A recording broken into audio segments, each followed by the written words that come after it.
Good morning friends and students. आज physics की जो यूनिट फर्स्ट है उसका चौथा लेक्चर है। हम अभी तक पढ़ चुके हैं आवेश क्या होता है, आवेश के क्या गुण हैं, दो आवेशों के बीच बल हम कैसे निकालते हैं। कोई भी आवेश जब हम रखते हैं स्पेस में कहीं पर तो उसके चारों ओर एक वैद्युत क्षेत्र बन जाता है और वो वैद्युत क्षेत्र की तीव्रता का सूत्र ये होता है बिंदु आवेश के कारण। आज हम पढ़ेंगे वैद्युत द्विध्रुव। तो वैद्युत द्विध्रुव क्या होता है? वैद्युत द्विध्रुव जो होता है वो एक वैद्युत निकाय होता है। वैद्युत निकाय का मतलब सिस्टम होता है जिसमें दो आवेश जो बराबर होते हैं और विपरीत होते हैं और एक दूसरे से कुछ दूरी पर रखते हैं। तो ऐसे निकाय को क्या कहते हैं? एक वैद्युत द्विध्रुव है। ये इसकी परिभाषा भी है, एक ऐसा वैद्युत निकाय जिसमें दो बराबर किंतु विपरीत आवेश एक दूसरे से कुछ दूरी पर रखे हों, उसको एक वैद्युत निकाय कहते हैं। उदाहरण के लिए समझना चाहें तो जैसे इससे समझ सकते हैं आप NaCl के एग्जाम्पल से, कि जो NaCl होता है जब इसमें बाउंडिंग होती है तो ये एक इलेक्ट्रॉन इसको देता है। तो जब एक इलेक्ट्रॉन इसको देता है तो इसमें प्लस ई का आवेश आ जाता है और इसमें माइनस ई का, और बीच में कुछ लंबाई होती है, बॉन्ड लेंथ, ठीक है ना, बंध की लंबाई। तो ये एक आपका NaCl जो है वैद्युत द्विध्रुव का एक एग्जाम्पल है। तो ये वैद्युत द्विध्रुव की परिभाषा हो गई। अब हम इसको पढ़ते क्यों हैं वैद्युत द्विध्रुव का?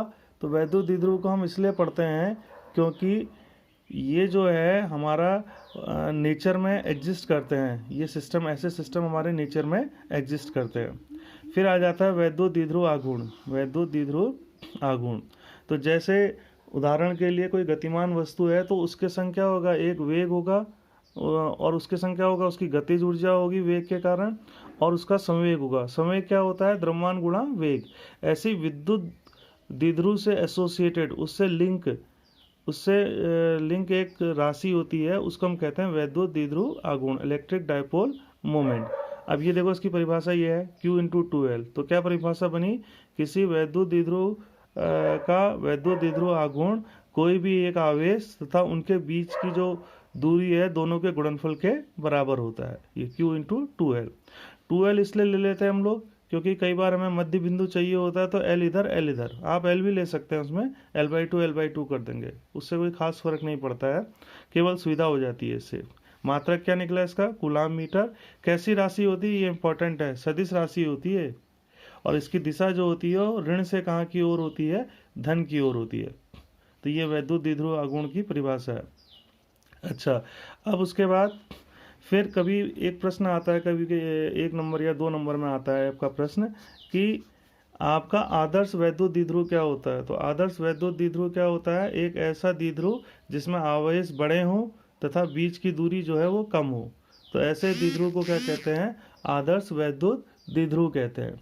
ठीक है, समझ में आ गया? आवेश बड़े और बीच की दूरी कम। फिर अगले आर्टिकल में हम क्या पढ़ रहे हैं? ये प्रश्न बहुत आता है कि वैद्युत क्षेत्र की तीव्रता आप निकालिए किसके कारण? वैद्युत द्विध्रुव के कारण।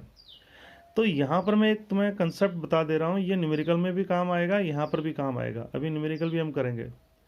तो हमें क्या निकालना है? ई निकालना है। किसके कारण? द्विध्रुव के कारण। तो द्विध्रुव में कितने आवेश होते हैं? 2 होते हैं। तो हर आवेश अपना अपना वैद्युत क्षेत्र पैदा करेगा। तो हम क्या करेंगे? पहले उनका अलग अलग निकालेंगे और फिर उसके बाद उसको जोड़ देंगे। तो कभी भी नेट कोई चीज़ निकालनी होती है तो हम क्या करते हैं? पहले अलग अलग निकालते हैं।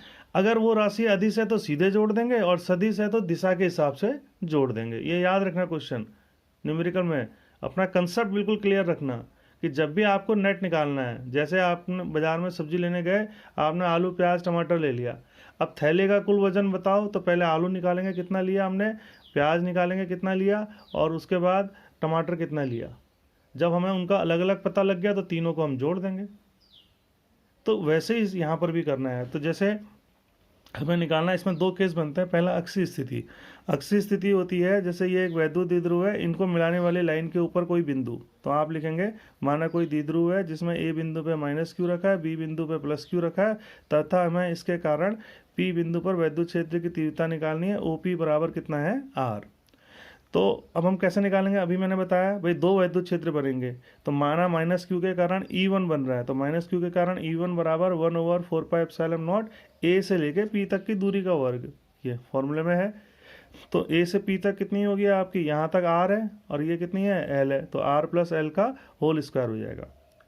और ऐसे ही सिमिलरली इसी प्रकार से प्लस क्यू के कारण निकालेंगे, तो प्लस क्यू के कारण आपकी कितनी हो जाएगी यहाँ से यहाँ तक, तो ये दूरी कितनी हो जाएगी आर माइनस एल का स्क्वायर। तो दोनों के मान आ गए हमें। अब चूंकि हमारी सदिश राशि है इसलिए हम दिशा देखेंगे, तो माइनस के कारण दिशा जो होगी वो क्या होगी, बिंदु से आवेश की ओर, ये आवेश की ओर E1, और E2 की दिशा क्या होगी आपकी, ये प्लस से बाहर को। तो दोनों दिशाएं कैसी हैं, विपरीत। तो कुल वैद्युत क्षेत्र कैसे मिलेगा, विपरीत होने वेक्टर होने पर क्या करते हैं, एक वेक्टर से दूसरे वेक्टर को क्या करते हैं, ऋण कर देते हैं, माइनस कर देते हैं। तो हम यहाँ पर क्या करेंगे, E2 से E1 को क्या कर देंगे, माइनस कर देंगे ये। तो कुल वैद्युत क्षेत्र क्या हो जाएगा, E2 माइनस E1। ये हमने कॉमन ले लिए, Q कॉमन है, 4πε0 कॉमन है, अंदर क्या बचेगा 1/r माइनस एल का स्क्वायर माइनस 1/r प्लस इसका। तो दोनों का क्या ले लिया हमने, एलसीएम ले लिया। तो यहाँ r प्लस एल आ जाएगा, यहाँ r माइनस एल आ जाएगा। इसमें a प्लस बी का होल स्क्वायर का फॉर्मूला, इसमें a माइनस बी का, बाहर माइनस है तो ये चेंज हो जाएंगे, तो ये कट गए। तो 2rl क्या हो जाएगा 4rl, नीचे क्या हुआ a plus b a minus b, a plus b और a माइनस बी, तो क्या हो जाएगा a square minus B square, लेकिन ये दो बार हैं, स्क्वायर है ना, तो इसलिए क्या हो जाएगा a square minus B square का होल स्क्वायर, तो r square minus L square का होल स्क्वायर। फिर अब यहाँ पर ये आ गया E इज इक्वल टू ये, इससे हमने क्या करा 2l ले लिया, 4l था 2l ले लिया और 2r बाहर रख दिया, तो ये क्या बन गया आपका P। तो वैद्युत क्षेत्र की तीव्रता का सूत्र क्या आ गया, E is equal to 1/4πε0 2pr upon r square minus L square का होल स्क्वायर। ये बन गया आपका। बहुत आसान सा है, एक दो बार आप प्रैक्टिस करोगे आ जाएगा।